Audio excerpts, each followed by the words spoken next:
By Sara Bond, who leads the gaming ecosystem organization here at Xbox. Sara, it's so great to have you. It is awesome to be here and so good to see you too. Yes, I'm super excited for this conversation because as we know, game creators are crucial to Xbox's success. And whenever you talk about them, it's with such passion and tenacity. I love it. And it sounds super important to you and the rest of Team Xbox. So my question to you is, how do creators inspire the work that you and your team do?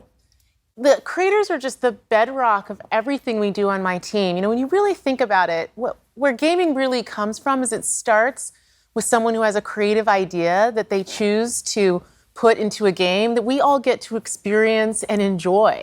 And that's really the bedrock of our industry, of what motivates us, is to help those people, those developers, bring their stories out. And we think about it in three ways. You know, how do we create a vibrant and engaging gamer community for them to come to through Xbox? What are the set of tools and services that we give them that make it easier and faster and more affordable for them to make a game? And how do we create a range of business models that they can use? Because a business model really enables them to perform all sorts of different types of innovation. Yeah, business models, tools, resources, all these provide choices, and it's increasing these choices for not only the developers, but the players themselves as well. Yeah. For example, you and your team just announced a new feature that's going to bring game demos to players. Can you tell us a little bit more about Project Moorcroft? Project Moorcroft. Ooh. I know. I love these project names. I wish they would just let me name it, but they just won't. Say it. I know. They won't. Can we change that? Well, look, we were sitting around as a team and we were thinking about some of the things that we've always loved the most about the gaming industry. And one of them was, remember when you would go to a show like PAX or E3, and you would go to the show floor and you get to play a demo or a piece of a game, and the developer would be right there next to you, talking to you about their experience, asking you to try things out, asking you your feedback. And that was one of the things I loved the most about those experiences. We just don't have them as much anymore, you know, in the way that the world has evolved. And so we thought, gosh, how can we make Game Pass like that? Like, how can we use the power of Game Pass and all of the great discovery and player engagement that is in it and have it create for creators that opportunity to engage with fans early as they're creating their game, and also for players to get to experience something that they're really anticipating. And so that's what we're going to do. We're actually going to have a program that enables developers to take a piece, a level of their game, and put it into Game Pass so that they can get that great feedback and players can engage with them. And we know it's a lot of work sometimes for developers to do that, so we're also going to compensate them for their participation in the program. I'm so excited for what's going to come when we launch that.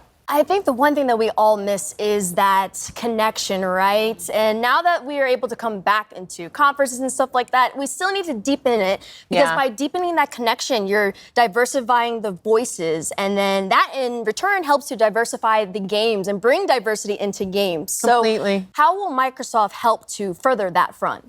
Yeah, we think about it all the time, frankly, as Microsoft, as Xbox, in my team in particular, because creators is core to everything we do.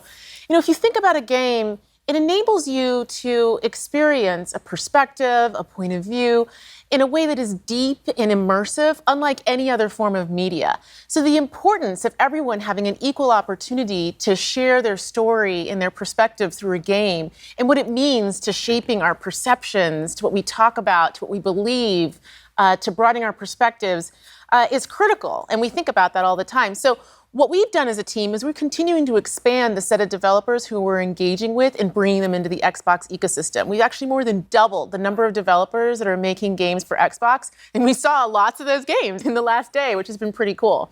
And the other thing that we did this year is, for the first time ever, we actually have a presence in Africa. We have our first Xbox employee in Africa, specifically dedicated to working with creators in the region.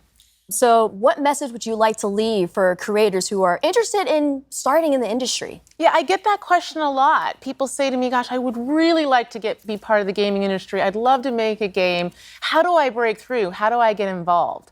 And I say, first of all, network. Talk to people, meet people, connect with people, just how you and I connected actually at an industry event, which we met at, which was super fun.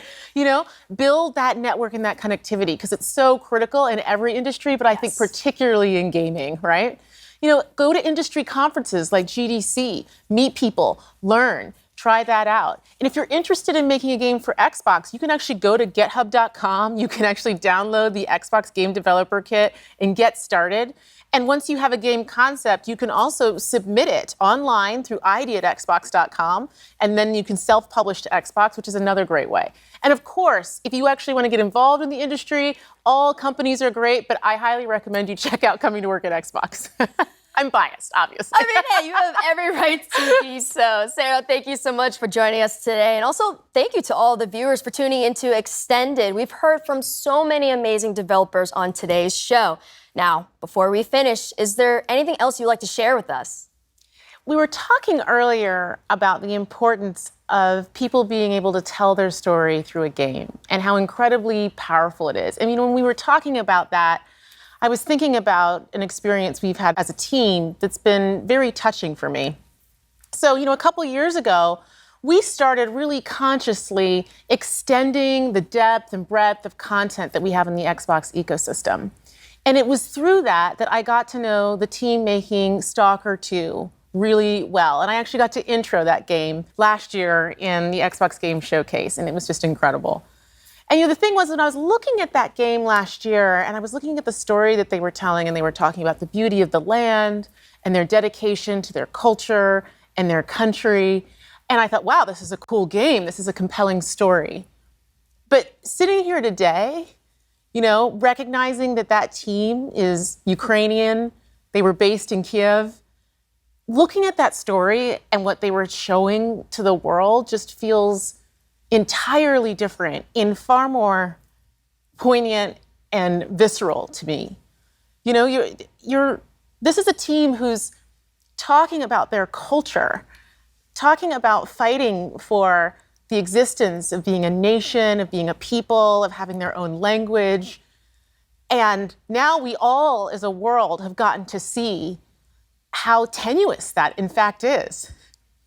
And it's an honor, frankly, to be part of this industry and to have the opportunity to uplift their voices and to let their story be told through a gaming experience, especially knowing what we know now about the situation in Ukraine. And as part of that, they actually shared with us something that they wanted us to share with all of you today as part of the show.